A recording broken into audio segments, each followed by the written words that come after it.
नमस्कारम। ये 7वीं वीडियो है चाहो और पालो सद्गुरु की किताब से। और आज का जो शीर्षक है वो है बहुत ही फेवरेट, आपने इसके बारे में बहुत सुना होगा, कर्म। कर्म मतलब क्या टॉपिक है। वास्तव में कर्म किसे कहते हैं? तो कर्म 4 प्रकार के होते हैं, जैसा सद्गुरु बताते हैं। शरीर की क्रिया, मन की क्रिया, भावना की क्रिया और ऊर्जा की क्रिया। ऊर्जा की क्रिया आपके शरीर और आपकी निर्णय का इंतज़ार नहीं करती, वो हर क्षण घटित होती रहती है, हर क्षण वो चलती रहती है। दूसरे दृष्टिकोण से जो कर्म है वो आपकी स्मृतियों का संचय है, आपकी मेमोरीज है। वो आपके शरीर की हर कोशिका में अद्भुत स्मरण शक्ति है। लाखों वर्षों की यादों को वह ढो रही है, जैसे कि आपकी त्वचा का रंग, आपके चेहरे का रूप और आकार, आपका कद, सब आपकी यादों का संचय ही है। आपके पुरखे कैसे दिखते थे, कैसे जीते थे, इत्यादि यादें जो दर्ज हुई हैं, उनकी नींव पर ही कर्म आपके जीवन को चला रहा है। आपके पुरखों की सकल सूरत से संबंधित उसी याद ने आपकी परदादी जैसी आपको नाक दी है, आपके मामा जैसी आपको हाइट दी है, और आपके पिता जैसी आपको एटीट्यूड दी है। आप जिस देश में रहते हैं उसकी जलवायु भी आपकी त्वचा के रंग को तय करती है।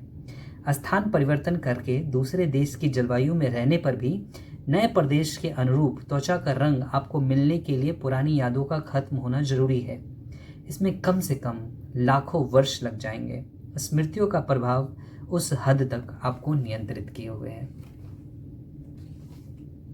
यदि आप लगातार कुछ आध्यात्मिक प्रक्रियाएं करते रहते हैं तो आप गौर करेंगे कि उन स्मृतियों और आपके बीच में एक डिस्टेंस हो गया है, एक अंतराल हो गया है, और आपके व्यक्तित्व में एक नया निखार आ रहा है। अगर आप कोई संन्यास लेने का निर्णय करते हैं तो उन्हें अपने पुरखों तथा अपने माता पिता का अंतिम संस्कार संपन्न करना पड़ता है। आप ऐसा मत समझिए कि अंतिम संस्कार करने का मतलब ये है कि आप उनकी मृत्यु की कामना करते हैं, बल्कि इसका मतलब ये है कि आप उनकी स्मृतियों को पूर्ण रूप से काटना चाहते हैं। आपका शरीर ही नहीं, आपकी बुद्धि भी स्मृतियों का संचय है। उन स्मृतियों को संजोकर जो दूसरे के लिए अज्ञात है, अपने को उनके सामने बुद्धिमान दिखाना संभव होता है। इसी सुविधा के चलते आज बहुत से स्कूली शिक्षकों की जीविका भी चल रही है। नई जिंदगी जीने के लिए बुद्धि की आवश्यकता होती है, लेकिन अगर आपको एक ही तरह की जिंदगी जीना है तो यादें काफ़ी हैं। दरअसल जब चेतना मंद रहती है तो बुद्धिहीनता के किसी भी काम को बार बार करना सफल होता है, अगर आपकी चेतना मंद है तो। जैसे कि एक बार रूस में एक बहुत ही बुद्धू सा जो मजदूर था, उसको कारखाने के निरीक्षक ने अपने पास बुलाया और जो पूछा, अच्छा बताओ, वोडका का एक घूंट पीकर क्या तुम लगातार काम कर सकते हो? तो उसने बोला, हाँ मेरे ख्याल में मैं कर सकता हूँ। उसने बोला, अगर 5 घूंट पी लो तो क्या प्रॉब्लम है, काम तो कर ही रहा हूँ ना। इसका मतलब वो 5 घूंट वोडका पी के ऑलरेडी काम कर रहा था।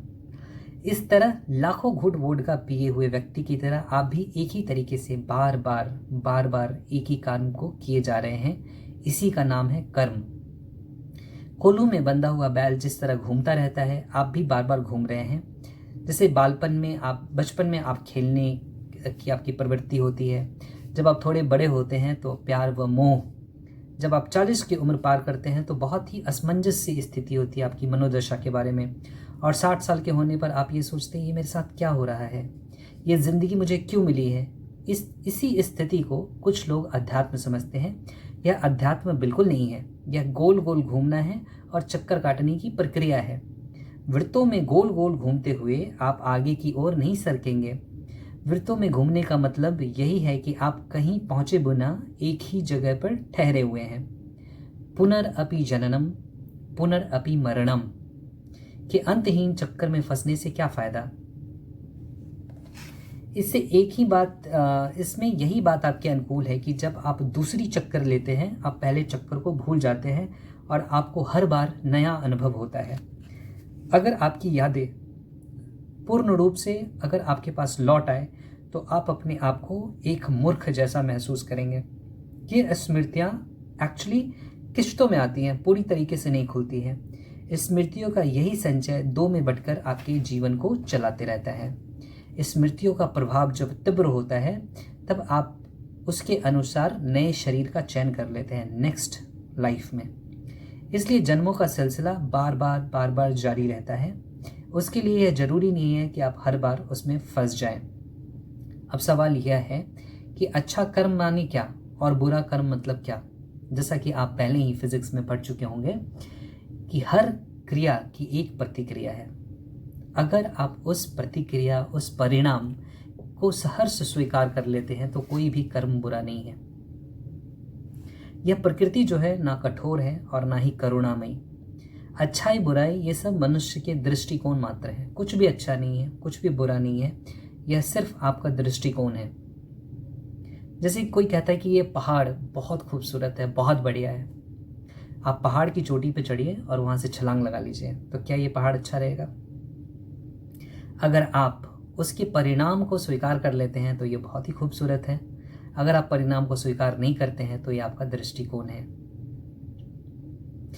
इसलिए प्रकृति में ना ही कोई चीज़ अनोखी है, ना ही कोई चीज़ क्रूर है। वह जैसा है वो उसी तरह है। जिंदगी में सब कुछ वैसा ही है।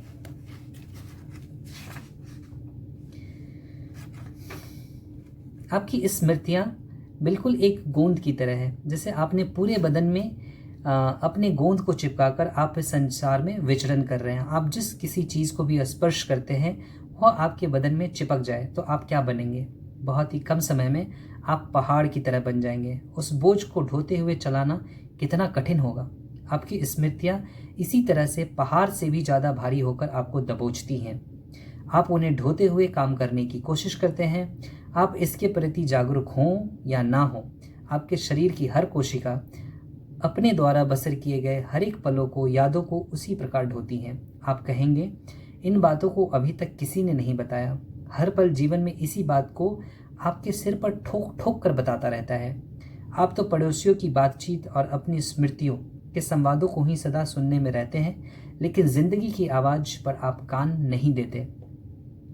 इसके लिए ना तो कोई उपदेश की आवश्यकता है, ना ही किसी पवित्र ग्रंथ की आवश्यकता है। जिंदगी की आवाज़ को सुने, यही काफ़ी है। स्पष्ट रूप से बात समझ में आ जाएगी। कर्म जो है एक बहुत बड़े शोर की तरह है, लेकिन वह बाहर से नहीं आ रहा, वो भीतर से ही आ रहा है।